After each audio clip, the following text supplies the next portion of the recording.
अस्सलाम वालेकुम friends and welcome to Karim Travel Advisors. उम्मीद है सब ठीक होंगे। गुड न्यूज़, इथोपिया का जो है ई वीज़ा स्टार्ट हो गया है। काफ़ी अरसे से काफ़ी सारे भाई इंतजार कर रहे थे कि करीम भाई इथोपिया का ई वीज़ा कब ओपन होगा।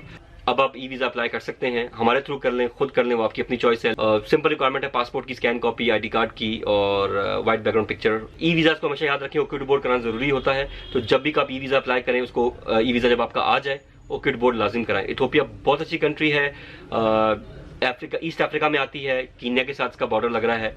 और अगर आप ईस्ट अफ्रीका जा ही रहे हैं, इथोपिया जाते हैं, कीनिया का भी ट्रिप हो जाता है आपका। तो जो लोग खासतौर पर ट्रैवल हिस्ट्री के चक्कर में रहते हैं, करीब में ट्रैवल हिस्ट्री बन जाए और अफ्रीका जिनको देखने का शौक है, उनके लिए ये एक अच्छी अपॉर्चुनिटी है। आपका कीनिया, युगांडा, इथोपिया भी जो है आपका कवर हो सकता है। मैं लास्ट टाइम 2018 में इथोपिया गया था। वहाँ पे एक्सपीरियंस मेरा जो है वो सही रहा। कुछ जगहों पे इंग्लिश का बैरियर है, लेकिन ये कि ओवरऑल अच्छा एक्सपीरियंस था। दैट्स इट, मिलते हैं नेक्स्ट वीडियो में। तब तक दुआओं की दरखास्त। करीम ट्रैवल एडवाइजर्स का आपको सलाम, अल्लाह हाफिज़।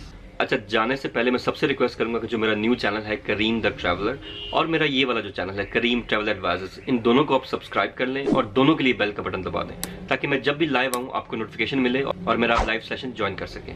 और अगर आपको वीडियो अच्छी लगती है तो उसको शेयर भी करें।